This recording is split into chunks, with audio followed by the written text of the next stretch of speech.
ओम नमो भगवते वासुदेवाय नमः। जय गणेश जी महाराज, तेरी सदा ही जय हो।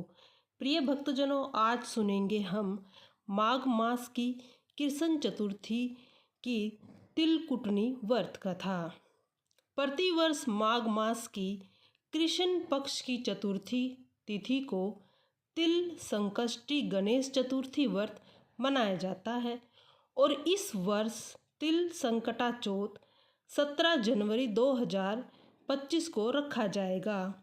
इस दिन रात्रि के समय चंद्र को अर्घ देने के बाद ही महिलाएं व्रत को खोलती हैं। पद्म पुराण के अनुसार इस व्रत को स्वयं भगवान गणेश ने माँ पार्वती को बताया था। वैसे तो हर महीने की कृष्ण पक्ष चतुर्थी गणेश चतुर्थी कहलाती है, लेकिन माघ मास की चतुर्थी तिल संकटा चौथ कहलाती है। पद्म पुराण के अनुसार आज के दिन ही कार्तिकेय के साथ पृथ्वी की परिक्रमा लगाने की प्रतिस्पर्धा में उन्होंने पृथ्वी की बजाय भोलेनाथ और माँ पार्वती की 7 बार परिक्रमा की थी। तब शिवजी ने प्रसन्न होकर देवों में प्रमुख मानते हुए उनको प्रथम पूजा का अधिकार प्रदान किया था। तिल संकटा व्रत की विधि। गणेश की पूजा संकट चौथ को ही की जाती है। प्रातःकाल नित्य कर्म से निवृत्त होकर षोडश उपचार विधि से गणेश जी की पूजा करें और श्लोकों से उनकी वंदना करें। इसके बाद गणेश का ध्यान करके पुष्प अर्पित करें। पूरे दिन मन ही मन में श्री गणेश जी का नाम जपते रहें। सूर्य अस्त के बाद स्नान करने के बाद स्वच्छ कपड़े पहने। अब विधि पूर्वक गणेश जी का पूजन करें। एक कलश में जल भरें, धूप दीप अर्पित करें। नैवेद्य के रूप में तिल तथा गुड़ के बने लड्डुओं, ईख, शकरकंदी, गुड़ तथा घी अर्पित करें। गणेश पूजन के बाद चंद्रमा को कलश से अर्घ्य अर्पित करें। धूप दीप दिखाएं। चंद्रदेव से अपने घर परिवार की सुख शांति के लिए प्रार्थना करें और उसके पश्चात गणेश जी महाराज की कथा सुने और सभी को प्रसाद वितरण कर दें। तो तिल चौथ की कथा सुनिए प्रिय भक्तजनों। एक शहर में देवरानी जेठानी रहती थी। जेठानी अमीर थी और देवरानी गरीब थी। देवरानी गणेश जी की भक्त थी। देवरानी का पति जंगल से लकड़ी काटकर बेचता और अक्सर बीमार रहता था। देवरानी जेठानी के घर का सारा काम करती और बदले में जेठानी बचा हुआ खाना, पुराने कपड़े आदि उसको दे देती थी। इसी से देवरानी का परिवार चल रहा था। माघ महीने में देवरानी ने तिल चौथ का व्रत किया। 5 आने का तिल व गुड़ लाकर तिलकुटा बनाया। पूजा करके तिल चौथ की कथा सुनी और तिलकुटा छीके में रख दिया और सोचा कि चांद उगने पर पहले तिलकुटा और उसके बाद ही कुछ खाएगी। कथा सुनकर वह जेठानी के यहाँ चली गई। खाना बनाकर जेठानी के बच्चों से खाने के लिए कहा तो बच्चे बोले, माँ ने व्रत किया है और माँ भूखी है। जब तक माँ नहीं खाएगी हम भी नहीं खाएंगे। जेठ जी को खाना खाने के लिए कहा तो जेठ जी बोले, मैं अकेला नहीं खाऊंगा। जब चांद निकलेगा तो हम सब खाएंगे, तभी भी मैं खाऊंगा। जेठानी ने उसे कहा कि आज तो किसी ने भी अभी तक कुछ नहीं खाया, तुम्हें कैसे दे दूं? तुम सुबह सवेरे ही बचा हुआ खाना ले जाना। देवरानी के घर पर पति बच्चे सब आस लगाए थे कि आज तो त्योहार है, इसीलिए कुछ पकवान आदि खाने को मिलेगा। परंतु जब बच्चों को पता चला कि आज तो रोटी ही नहीं मिलेगी तो बच्चे रोने लगे। उसके पति को भी बहुत गुस्सा आया और कहने लगा, सारा दिन काम करके भी 2 रोटी नहीं ला सकती तो काम क्यों करती हो? पति ने गुस्से में आकर अपनी पत्नी को कपड़े धोने के धोने से मारा। धोना हाथ से छूटकर पाटे से मारा। वह बेचारी गणेश जी को याद करती हुई रोते रोते पानी पीकर सो गई। उस दिन गणेश जी देवरानी के सपने में आए और कहने लगे, धोने मारी, पाटे मारी, सो रही है या जाग रही है? वह बोली, कुछ सो रही हूँ, कुछ जाग रही हूँ। गणेश जी बोले, भूख लगी है, कुछ खाने को दे। देवरानी बोली, क्या दूँ? मेरे घर में तो अन्न का एक दाना भी नहीं। जेठानी बचा कुचा खाना देती थी, वह भी आज नहीं मिला। पूजा का बचा हुआ तिलकुटा छीके में पड़ा है, वही खा लो। तिलकुटा खाने के बाद गणेश जी बोले, धोने मारी, पाटे मारी, निमटाई लगी है, कहाँ निमटे? वह बोली, यह पड़ा घर, जहाँ इच्छा हो वहाँ निमट लो। फिर गणेश जी बच्चे की तरह बोले, अब कहाँ पोंछूं? नींद में मग्न देवरानी को बहुत गुस्सा आया। कब से तंग किए जा रहे हो? सो बोली, मेरे सर पर पोंछ दो। और कहाँ पोंछोगे? सुबह जब देवरानी उठी तो यह देखकर हैरान रह गई कि पूरा घर हीरे मोती से जगमगा रहा है। सिर पर जहाँ विनायक जी को पोंछनी कर गए थे, वहाँ पर हीरे के टीके बिंदी जगमगा रही थी। उस दिन देवरानी जेठानी के यहाँ काम करने नहीं गई। बड़ी देर तक राह देखने के बाद जेठानी ने बच्चों को देवरानी को बुलाने भेजा। जेठानी ने सोचा कल खाना नहीं दिया, इसीलिए शायद देवरानी बुरा मान गई। बच्चे बुलाने पर गए। बोले, चाची चलो, माँ ने बुलाया है, सारा काम पड़ा है। देवरानी ने जवाब दिया, अब इसकी ज़रूरत नहीं है, घर में सब भरपूर गणेश जी की आशीष से है। बच्चे ने जाकर अपनी माँ को बताया कि चाची का तो पूरा घर हीरे मोतियों से जगमगा रहा है। जेठानी दौड़ते ही देवरानी के पास आई और पूछा कि यह सब कैसे? देवरानी ने उसके साथ जो हुआ था वह सब कह डाला।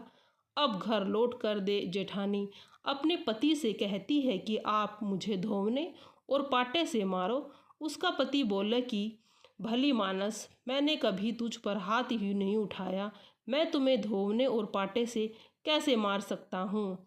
वह नहीं मानी और जिद करने लगी। मजबूरन पति को उसे मारना पड़ा। उसने ढेर सारा घी डालकर चूरमा बनाया और छीके में रख कर सो गई। रात को चौथ विनायक जी सपने में आए और कहने लगी, भूख लगी है, क्या खाऊं?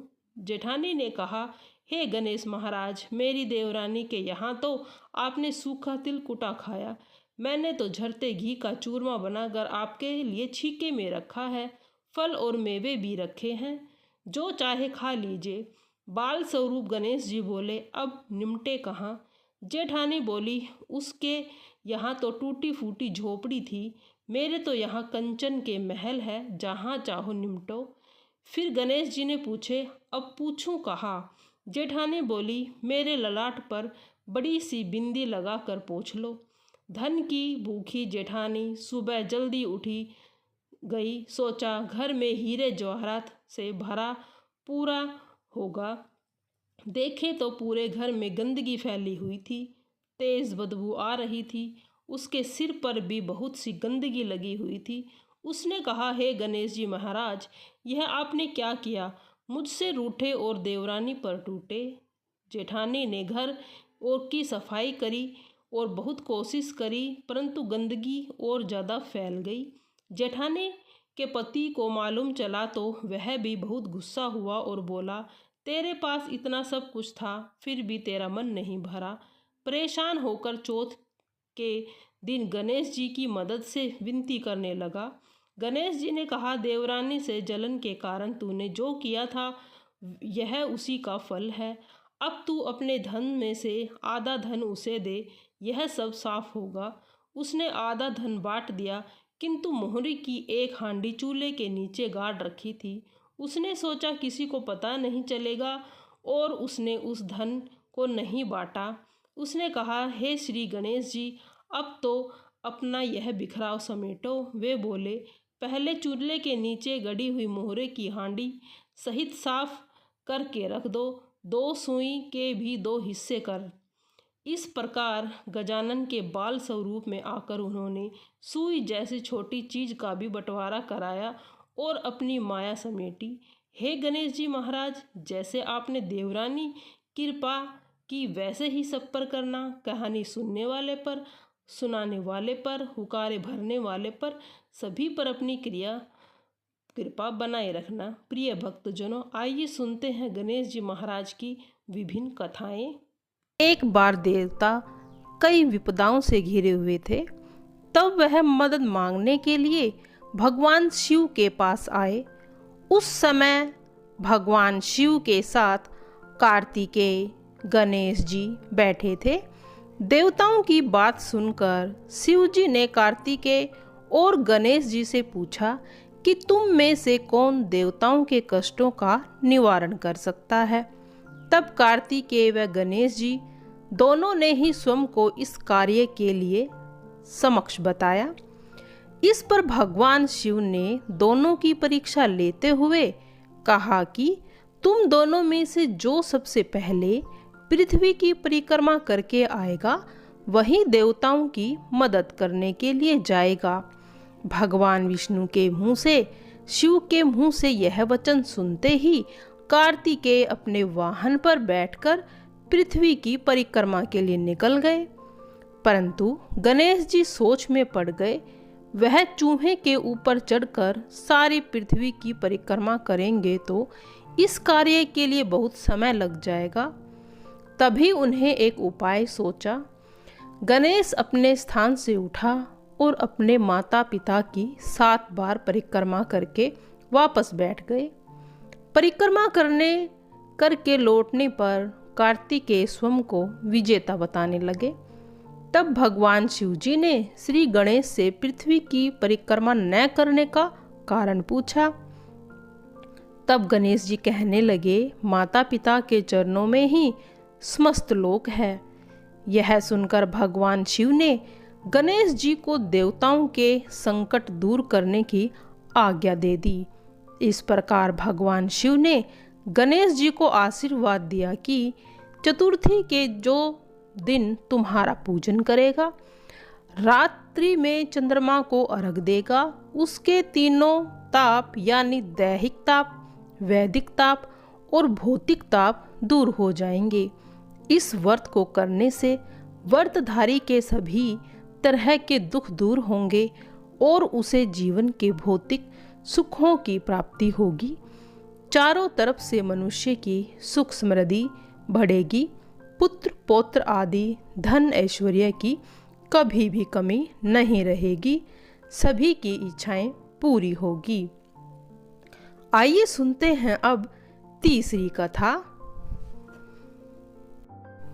एक बुढ़िया माई थी, मिट्टी के गणेश की पूजा करती थी। रोज बनाए रोज गल जाए। एक सेठ का मकान बन रहा था। वो बोली, पत्थर का गणेश बना दो। मिस्त्री बोले, जितने में हम तेरा पत्थर का गणेश बनाएंगे उतने में तो एक दीवार ही चिन लेंगे। बुढ़िया बोली, राम करे तुम्हारी दीवार टेढ़ी हो जाए। अब उनकी दीवार टेढ़ी हो गई। जो भी चिने वो ढहा दे, फिर चिने फिर ढहा दे। दीवार टेढ़ी ही होती जा रही थी। इस तरह करते करते शाम हो गई। शाम को सेठ आया। उसने कहा, आज कुछ भी नहीं किया क्या? कारीगर कहने लगे, एक बुढ़िया माई आई थी। वो कह रही थी कि अपने काम को छोड़कर मेरा पत्थर का गणेश जी बना दो। हमने नहीं गढ़ा तो उसने कहा तुम्हारी दीवार टेढ़ी हो जाए। तब से दीवार सीधी नहीं बन रही। बनाते हैं, ढा देते हैं, परंतु दीवार तो टेढ़ी ही बनती जा रही है। सेठ ने बुढ़िया बुलाई। सेठ ने कहा, हम तेरा सोने का गणेश जी गढ़ देंगे, हमारी दीवार सीधी कर दो। सेठ ने बुढ़िया को सोने का गणेश गढ़ा कर दे दिया। सेठ की दीवार सीधी हो गई। जैसे सेठ की दीवार सीधी हुई वैसे ही सभी की सीधी करना। जैसे बुढ़िया माई की शादी वैसे सभी की साधना। आइए सुनते हैं अब दूसरी कथा। पौराणिक कथाओं के अनुसार सकट चौथ के दिन गणेश भगवान के जीवन पर आया सबसे बड़ा संकट टल गया था, इसीलिए इसका नाम सकट चौथ पड़ा। इसके पीछे ये कहानी भी है कि माँ पार्वती एक बार स्नान करने गई थी। स्नान करके बाहर उन्होंने अपने पुत्र गणेश जी को खड़ा कर दिया और उन्हें रखवाले का आदेश देते हुए कहा कि जब मैं स्नान कर कर खुद बाहर न आ जाऊं, किसी को भीतर आने की इजाज़त मत देना। गणेश जी अपनी माँ की बात मानते हुए बाहर पहरा देने लगे। उसी समय भगवान शिव माता पार्वती से मिलने आए, लेकिन गणेश भगवान ने उन्हें दरवाजे पर ही रोक दिया था और अंदर नहीं जाने दिया। भगवान शिव ने इस बात को बेहद आहत और अपमानित महसूस किया। गुस्से में उन्होंने गणेश भगवान का त्रिशूल से वार किया और उनकी गर्दन दूर जाकर गिरी। स्नान घर के बाहर शोरगुल सुनकर जब माता पार्वती बाहर आई तो देखा कि गणेश जी की गर्दन कटी हुई है। यह देखकर वो रोने लगी और उन्होंने शिवजी से कहा कि गणेश जी के प्राण फिर से वापस कर दें। इस पर गणेश जी ने एक हाथी का सिर देकर गणेश जी को लगा दिया। इस तरह से गणेश भगवान का दूसरा जीवन माना जाने लगा। तभी से गणेश की हाथी की तरह सूंड होने लगी। तभी से महिलाएं बच्चों की सलामती के लिए इस कृष्ण पक्ष की चतुर्थी को गणेश चतुर्थी का व्रत करती हैं। आइए सुनते हैं गणेश जी की चौथी कथा। एक बुढ़िया माई थी। वह बहुत ही गरीब और अंधी थी। उसके एक बेटा और बहू थे। वह बुढ़िया सदैव गणेश जी की पूजा किया करती थी। एक दिन गणेश जी प्रकट होकर उस बुढ़िया से बोला, बुढ़िया माई, तू जो चाहे मांग लो। बुढ़िया बोली, मुझे तो मांगना नहीं आता, कैसे मांगू और क्या मांगू। तब गणेश जी बोले, अपने बहू बेटे से पूछ ले कि तुझे मांगना क्या है।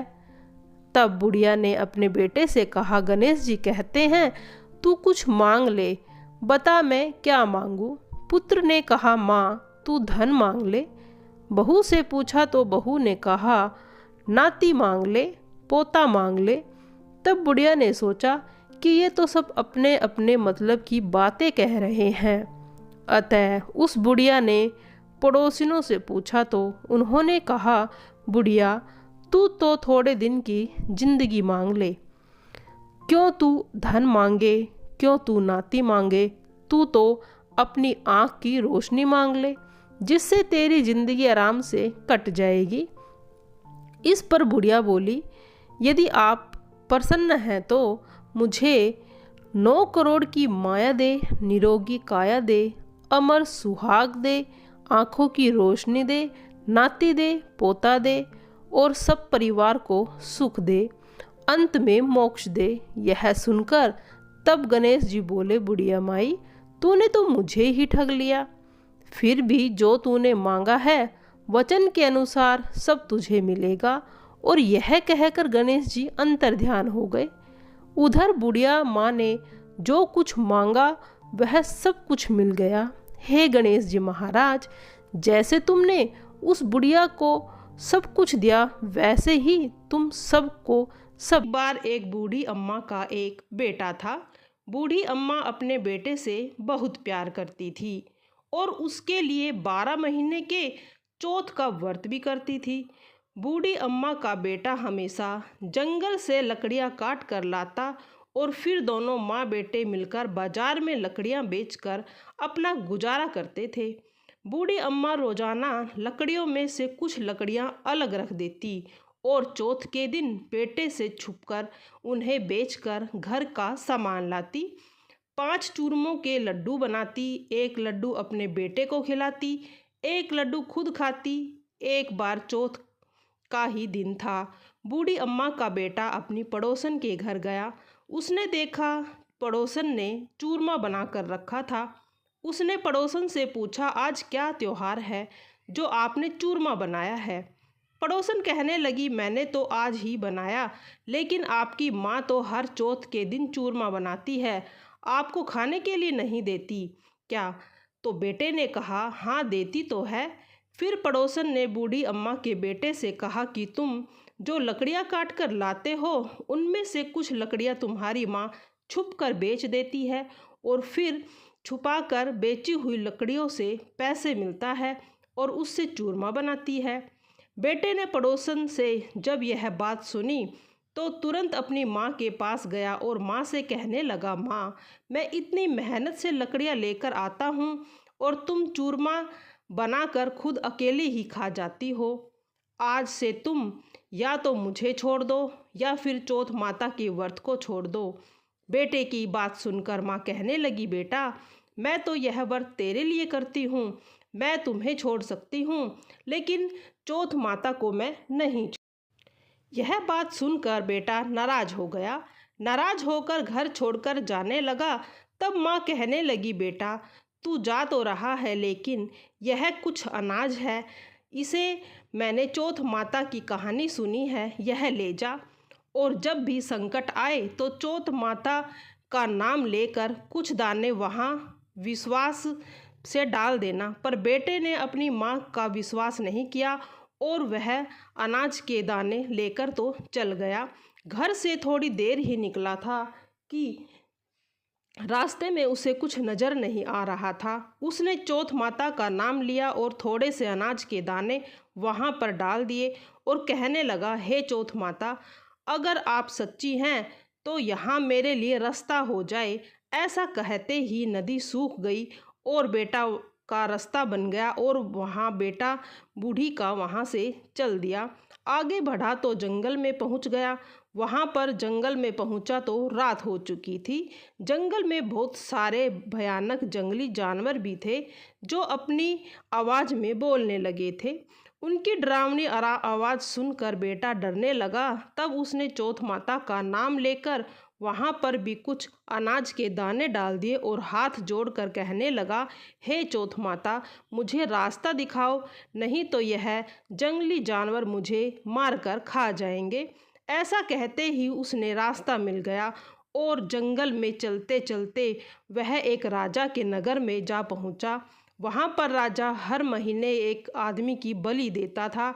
जब वह एक बूढ़ी अम्मा के घर गया तो देखा कि बूढ़ी अम्मा पूड़ी बनाती जा रही थी और रोती जा रही थी।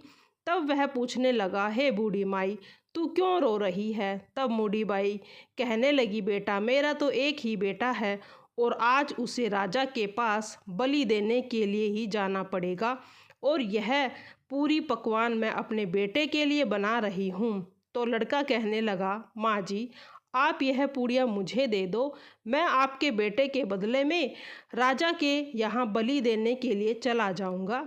बूढ़ी अम्मा ने प्रसन्न होकर उसे पूड़ियाँ दे दी। रात को सोते समय उसने अम्मा से कहा, माँ जी, आज जब राजा का बुलावा आए तो आप मुझे बता देना। और आधी रात को जैसे ही बूढ़ी अम्मा ने सोचा राजा का बुलावा आ गया, तब बूढ़ी अम्मा सोचने लगी, पराए बेटे को मैं बलि चढ़ाने के लिए कैसे भेज दूं। इतने में ही खुद का बेटा उठ गया और बूढ़ी अम्मा से कहने लगा, माँ जी, मेरा थैला और मेरी लाठी दे दो। बूढ़ी अम्मा ने सोचा कि आज तक जो भी यहाँ राजा के गया है वह कभी लौटकर नहीं आया है, यह भी नहीं आएगा। इतनी ही देर में राजा के आदमी आए और उसको ले गए। अब आवा में उसकी चिनाई कर दी। अब हर बार की तरह जैसे चौथ माता ने उसे सारे संकटों से बचाया था, फिर उसने चौथ माता का ध्यान करते हुए कहा, हे चौथ माता, आपने पहले भी संकट को टाले थे तो आज भी यह संकट को दूर कर देना। थोड़ी देर में आवा पक कर तैयार हो गया। 2-3 दिन बाद आवा के पास ही कुछ बच्चे खेल रहे थे। उन्होंने आवा का पत्थर मारा तो उसमें से आवाज़ आने लगी। बच्चे भागने लगे। राजा के पास जाकर कहने लगे कि राजा जी, राजा जी आवा पक गया है। अब राजा सोचने लगे कि पहले तो 6 महीने में आवा पक कर तैयार होता था, अब 3 दिन में ही आवा कैसे पक गया। राजा को विश्वास नहीं हुआ, बल्कि उसने हैरानी होने लगी। फिर उसने अपने नौकरों को भेजा। नौकर ने जब जाकर देखा तो आवा बिल्कुल तैयार था। वहाँ पर सोने और चांदी के कलश ही कलश रखे हुए थे। जब उन्हें उतारने लगे तो अंदर से आवाज़ आई, धीरे धीरे उतारो, अंदर मानस बैठा हुआ है। राजा के आदमी कहने लगे, इसमें तो कोई भी नहीं बोलता था, आज पहली बार इस अवावे में से कोई बोलने की आवाज़ आई है। कोई भूत बोलने लगा है क्या? आवा के अंदर जाकर देखा तो उसमें अनाज उगा हुआ था। राजा के नौकर महल में पहुंचे और राजा को सारी बात बता दी। अब राजा ने सोचा, मुझे खुद ही चलकर देखना पड़ेगा कि आखिर सच्चाई क्या है। राजा आया, उसने आवा के पास आकर देखा तो उसने क्या देखा, एक मनुष्य वहाँ पर बैठा हुआ है और उससे पूछने लगा, अरे भाई तुम कौन हो और तुम इस आवा में से कैसे बच गए। तब वह बोला, मेरी माँ चौथ माता का व्रत करती है, उस व्रत के प्रभाव से मुझे कुछ भी नहीं हुआ, अब मैं जीवित यहाँ से निकल आया हूँ। राजा को उसकी बात सुनकर बहुत ही अचंभा हुआ। वह उस पर विश्वास नहीं कर रहा था। तो राजा ने उसकी परीक्षा लेने के लिए सोची। राजा ने सोचा, इसकी परीक्षा लेता हूँ, क्या पता यह कोई झूठ बोल रहा है।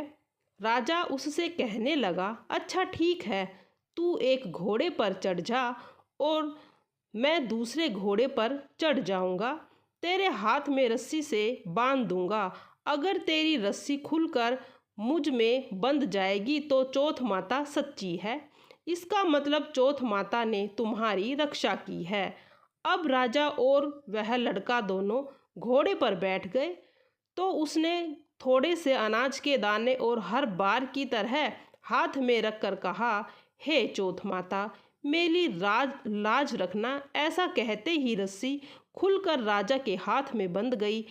अब राजा सोचने लगा कि आखिरकार चौथ माता का यह प्रभाव है जिसके कारण इस लड़के के हाथों की रस्सी मेरे हाथ में आकर बंध गई।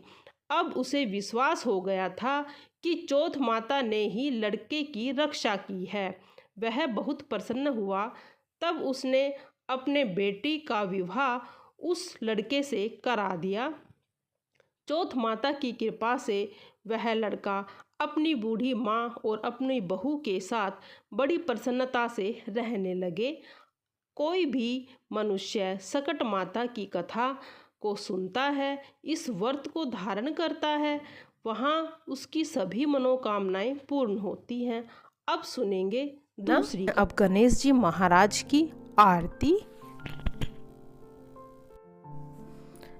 जय गणेश जय गणेश जय गणेश देवा, माता जाकी पार्वती पिता महादेवा। एक दंत दयावंत चार भुजाधारी, मस्तक सिंदूर सोहे मूस की सवारी। जय गणेश जय गणेश जय गणेश देवा, माता जाकी पार्वती पिता महादेवा। अंधन को आँख देत कोढ़िन को काया, बाझन को पुत्र देत निर्धन को माया। जय गणेश जय गणेश जय गणेश देवा, माता जाकी पार्वती पिता महादेवा।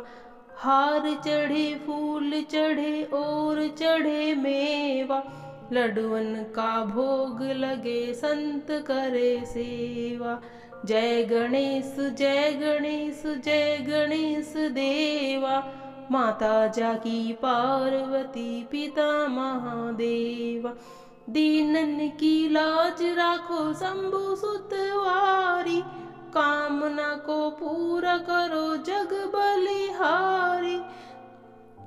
जय गणेश जय गणेश जय गणेश देवा, माता जकी पार्वती पिता महादेवा। जय गणेश जी महाराज तेरी सदा ही जय हो।